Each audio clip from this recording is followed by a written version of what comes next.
పోలవరం ప్రాజెక్టులో ప్రధానమైన diaphragm wall నిర్మాణ పనులను గురువారం రాష్ట్ర జలవనరుల శాఖ మంత్రి నిమ్మల రామానాయుడు పరిశీలించారు. ఈ సందర్భంగా ఆయన మాట్లాడుతూ 2027 డిసెంబర్ నాటికి ప్రాజెక్టు నిర్మాణం పూర్తి చేయాలనే సంకల్పంతో రాష్ట్ర ముఖ్యమంత్రి నారా చంద్రబాబు నాయుడు ఉన్నారని అన్నారు. ఆ మేరకు అధికారులతో సమన్వయం చేసుకుని ప్రాజెక్టు నిర్మాణ లక్ష్యాలను నిర్దేశించడం జరిగిందని చెప్పారు.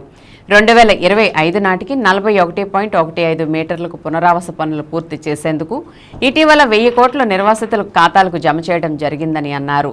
రెండవ దశలో 45.72 మీటర్ల ఎత్తుకు పూర్తి చేసేందుకు అవసరమైన పునరావాస పనుల ప్రతిపాదనలు రూపొందిస్తున్నామని తెలిపారు. ఇందుకోసం కేంద్రం నుంచి నిధులు తీసుకొస్తామని అన్నారు. ఫిబ్రవరి 1వ తేదీ నుంచి 2వ కట్టర్ పని ప్రారంభిస్తుందని, 3వ కట్టర్ ఏప్రిల్ నాటికి వస్తుందని, 3 కట్టర్ల ద్వారా త్వరితగతిన డయాఫ్రమ్ వాల్ నిర్మాణం పూర్తి చేసేందుకు చర్యలు తీసుకున్నామని అన్నారు. నిర్వాసితులకు న్యాయం చేసి 2027కి పోలవరం పూర్తి చేస్తామని మంత్రి నిమ్మల రామానాయుడు స్పష్టం చేశారు. ప్రస్తుతం నిర్వాసిత కాలనీల్లో పనులు జరుగుతున్నాయని అన్నారు. ఈ కార్యక్రమంలో ఏపీ ట్రైకర్ చైర్మన్ బొరగం శ్రీనివాసులు, జలవనరుల శాఖ గౌరవ సలహాదారు M Venkateswara Rao, Polavaram project CE K Narasimha Murthy, SE R Ramachandra Rao, Chinturu PO Apoorva Bharat, Rampachodavaram sub collector Kalpasri, KR Puram ITDA PO K Ramula Nayak, Jangareddygudem RTO MV Venkataramana, Megha company అధికారులు Angara Satish, Muralidhar, Chinturu special deputy collector Nagamani, ఈఈలు పి వెంకటరమణ, పి వెంకటేశ్వరరావు, ఏలూరు భూసేకరణ స్పెషల్ డిప్యూటీ కలెక్టర్ ఎం ముక్కంటి, మాజీ ఎంసీ చైర్మన్ పి రామారావు తదితరులు పాల్గొన్నారు.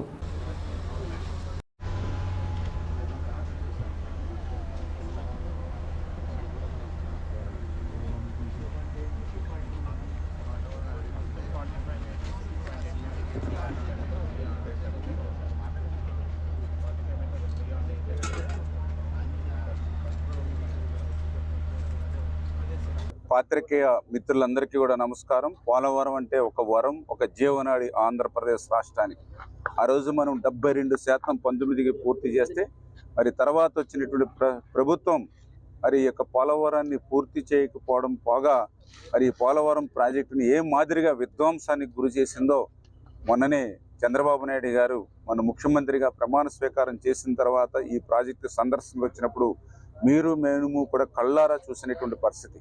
అందులో పర్టికులర్గా డయాఫ్రమ్ వాల్ ఆ రోజు 18 నెలలు శ్రమించి ఆ రోజు మనం పూర్తి చేస్తే 430 కోట్ల రూపాయలతోటి మరి ఆ డయాఫ్రమ్ వాల్ని ఏ రకంగా గత ప్రభుత్వం ధ్వంసం చేసిందో. ఎందుకంటే ఈ మాట నేను కాదు చెప్తా, సాక్షాత్తు ఐఐటి హైదరాబాద్ నిపుణులు చెప్పారు. ఏదైతే 2019లో ప్రభుత్వం మారిన తర్వాత 17 నెలల పాటు ఇక్కడ ఏ విధమైన ఏజెన్సీలు లేకుండా ఉన్నటువంటి పని చేసేటువంటి ఏజెన్సీలన్నింటినీ కూడా రివర్స్ టెండరింగ్ పేరు చెప్పి ఏదైతే రద్దు చేసేసారో, ఇక్కడ ఉన్నటువంటి ఎక్స్పీరియన్స్ అధికారులు ఎవరైతే ఉన్నారో వాళ్ళందరినీ కూడా బయటికి మరి పంపించేశారో. ఏదైతే ఇక్కడ డయాఫ్రమ్ వాళ్ళకు మరి జనవరి 1st వీక్లోనే మనం ప్రారంభించుకోవాలనుకున్నాం కాంక్రీట్ మిక్సింగ్. అదిని దానికి సంబంధించిన ప్రిపరేషన్ వరకు డీవాటరింగ్ కానీ, ప్లాట్ఫామ్స్ కానీ, గైడ్ వాల్స్ కానీ అన్నీ కూడా మేము డిసెంబర్లోనే కంప్లీట్ చేసి జనవరి 1స్ట్లో మొదలు పెట్టాలనుకున్నా. ఆ T5 T16 మిశ్రమం ఏదైతే ఉందో దాని మీద ఇంటర్నేషనల్ ఎక్స్పర్ట్స్ CWC వాళ్ళు కూడా కోఆర్డినేట్ చేసుకుని ఫైనల్గా T16 మనకి ఏదైతే ఆమోదింపు చేసి ఇచ్చారో దాంతో ఈ 3rd వీక్లో మనం ఆ డీవాల్ పనులు ముమ్మరంగా సాగుతూ ఉన్నాయి. ఎందుకంటే పునరావాస కాలనీలు కూడా 19లో మనం కట్టినటువంటి కాలనీలే తప్ప తర్వాత 5 సంవత్సరాల జగన్ పాలనలో కనీసం ఒక అరబస్తా సిమెంట్ కూడా ఆ పునరావాస కాలనీలు లేవు.